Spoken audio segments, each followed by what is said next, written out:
전도서 기자가 솔로몬이라고 우리가 믿고 또 그렇게 가정하고 그렇게 전제하고 또 말씀 그대로 받고 나아가고 있습니다.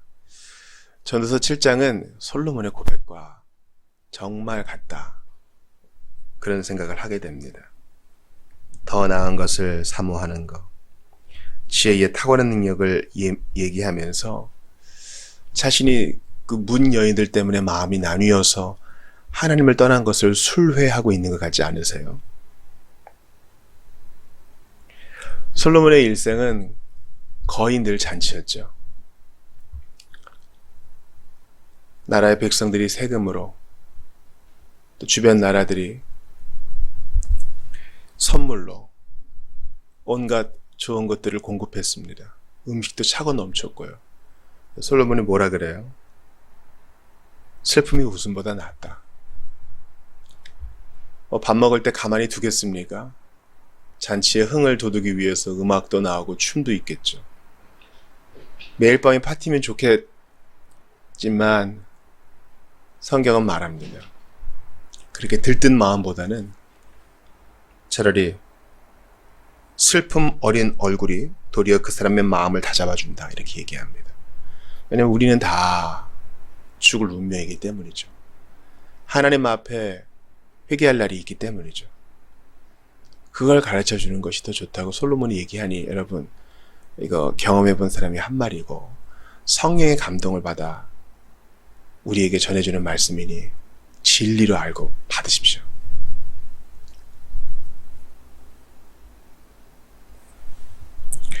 저는 이 시대의 비극, 또 교회의 비극 중 하나가 너무 죽음을 보지 못한다는 데 있다고 봐요. 죽음을 가까이서 접할 수 있어야 돼요. 특별히 교회의 장례를 통해서라도 우리는 이 죽음의 실제성을 봐야 합니다. 그래서 장례식장에 가거나 또 집안에서 장례를 치를 때 이게 아이들에게도 또 자라나는 세대들에게도 좋은 교육의 도전이 될 수 있다는 것을 기억해 주세요. 죽음을 너무 떼어놓지 말고 터부시하지 마세요. 배우는 게 있습니다. 죽음을 통해서 회심하는 사람도 있는 것입니다. 로이드 존스도 자기 형의 죽음과 아버지의 죽음이 그의 회심에 영향을 끼치지 않았습니까? 로버트 머레이 맥쉐인도 마찬가지죠. 그래서 가족 중 한 명의 죽음을 통해서 회심에 이르게 된 것입니다.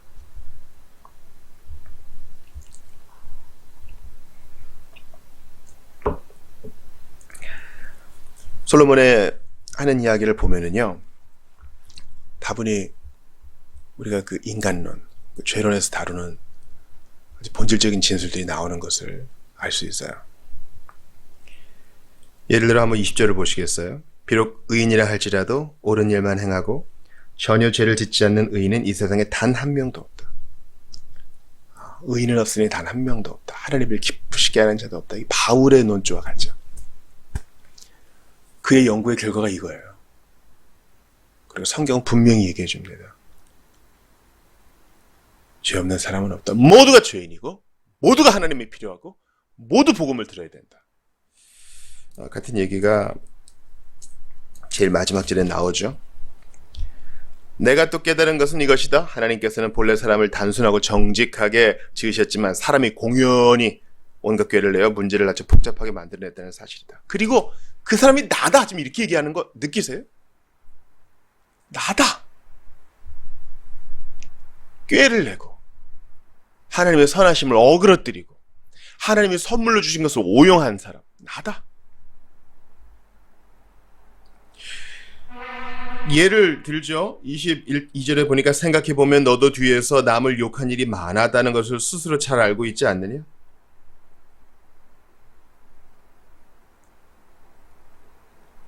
그렇죠. 우리 마음이 증인이에요. 우리 양심이 증인이라고요. 그러니까 어떻게 아니라고 할 수 있겠어요? 솔로몬은 이 죄를요, 아주 구체적인 죄를 얘기해요. 하나님을 거부하고 복음을 거절하고 음욕을 품고 이런 거 얘기하지 않고요. 뒤에서 남을 욕한 일이 많았다. 아주 구체적으로 얘기해요. 죄의 열매가 맺히는 이유는 우리가 죄나무기 때문이다. 이게 분명히 얘기해요. 경험상, 실천상 당신은 여기서 벗어나지 못한다. 중상은 대단히 나쁜 죄거든요. 중상은 우리 대우리문답에서 보지만 하나님께, 또 사람에게, 우리 자신에게 삼중의 죄를 짓는 겁니다. 모든 사람이 죄를 범하였으며 하나님의 영광에 이르지 못하더니, 그래서 바울의 선언을 듣게 되는 것입니다. 또 하나 26절 보니까 그러던 중에 내가 한 가지 깨달은 사실이 있었으니 곧 세상에는 죽음보다도 더 지독한 것이 있는데 그것은 그 마음이 덫과 올감이 같고 그 손이 쇠설 같은 여자다. 하나님을 기쁘시게 해드리는 사람은 그런 여자에게서 벗어날 수 있지만 뭇 죄인들은 그런 여자에게 걸려들고 만다. 자기 얘기예요.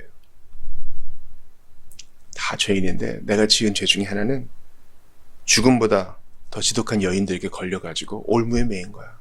이제는 어떻게 할 수가 없어요. 정략 결혼을 했으니까 물을 수도 없죠. 이제 나라와 나라 사이의 일이니까 어떻게 해요. 이미 일을 벌려놨는데 자녀도 있으면 어떡할 거예요. 근데 솔로몬이 해답을 제시하죠. 어지간하면 다 걸려드는데 누구나 다 이 죄의 굴레 속에 자빠지고 넘어지고 헤매고 있는데 대안이 있어. 하나님을 기쁘시게 해드리면 그런 여자에게서 벗어날 수 있고 이런 모순에서 벗어날 수 있어. 여러분께 도전합니다. 여러분, 하나님을 중심한 생활을 하세요. 그래야 인생의 헛헛함과 누구나 죽을 수밖에 없는 이 인생의 운명, 이 질고를 벗어날 수 있습니다.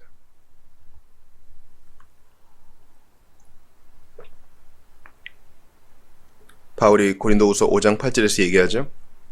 우리가 담대하여 원하는 바는 차라리 몸을 떠나 주와 함께 거하는 그것이라. 이거 뭐 염소주의는 아니고요. 이런 마음이 있기 때문에 이 세상의 일들을 초계와 같이 여기는 거예요. 훌훌 털고 돌을 맞아도 일어나고 욕을 들어도 다시 제갈 길을 가고 싸워서 마음이 상할 때에도 사명을 잊지 않고 찬송하며 이 길을 가는 것입니다. 죄악이 우리의 머리털보다 더 많다고 구약성경은 말하고 있습니다. 그러니 이 인생의 문제를 어떻게 해결할 수 있어요?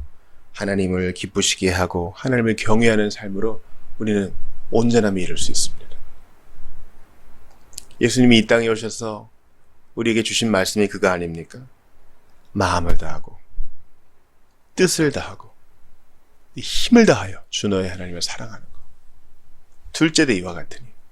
그러니까 이제 이웃 사랑도 이 하나님 사랑의 그 궤를 같이 하는 것이죠. 그가 아니고서는 인생의 올무에 걸릴 수밖에 없어요.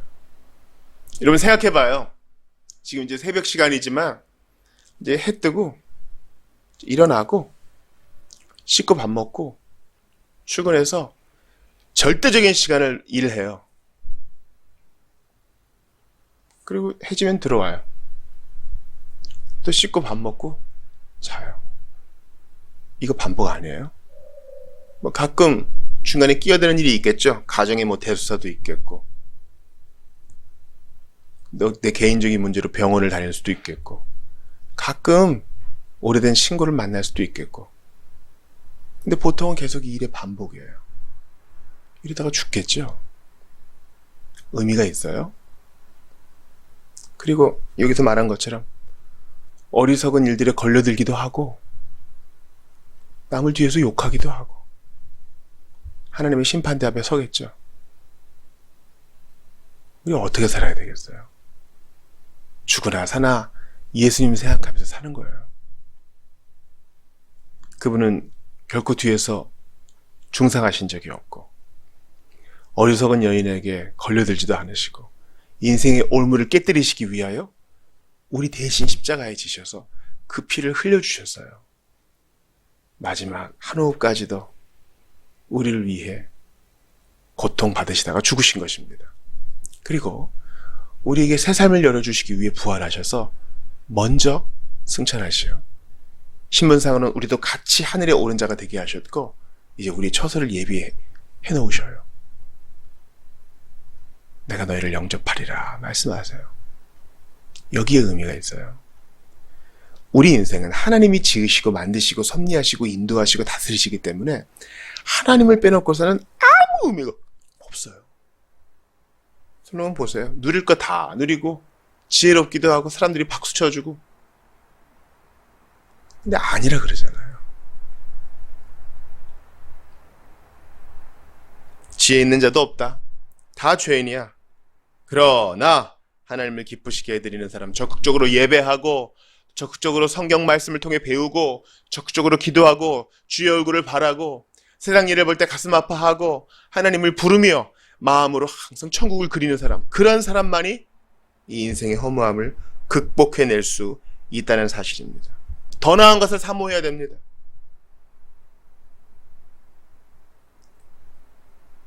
슬픔이 웃음보다 낫고 초상집에 가는 것이 잔치집에 가는 것보다 나은 것처럼 하나님 나라에 있는 것이 이 땅에 있는 것보다 100배, 1000배 더 좋은 것입니다. 그러므로 그 나라를 생각하세요. 그 나라를 꿈꾸세요. 고린도후서 6장에서 바울이 얘기하죠. 근심하는 자 같으나 항상 기뻐하고 가난한 자 같으나 많은 사람을 부유하게 하고 아무것도 없는 자 같으나 모든 것을 가진 자로다. 주 예수 그리스도 까닭에, 하나님 까닭에 이 인생의 헛헛함을, 이 인생의 올무와 질고를 벗어버린 성도의 얘기예요. 오늘도 이 역설의 진리 가운데 여러분 기뻐하시고 우리의 삶에 의미를 주시는 분, 우리 인생의 올무에서 우리를 건져주시고 건져주셨고 지금도 건져주시며 앞으로도 그러하실 우리 주님 바라오면서 오늘도 주님 경외하며 살아가시기를 주의 이름으로 축원합니다.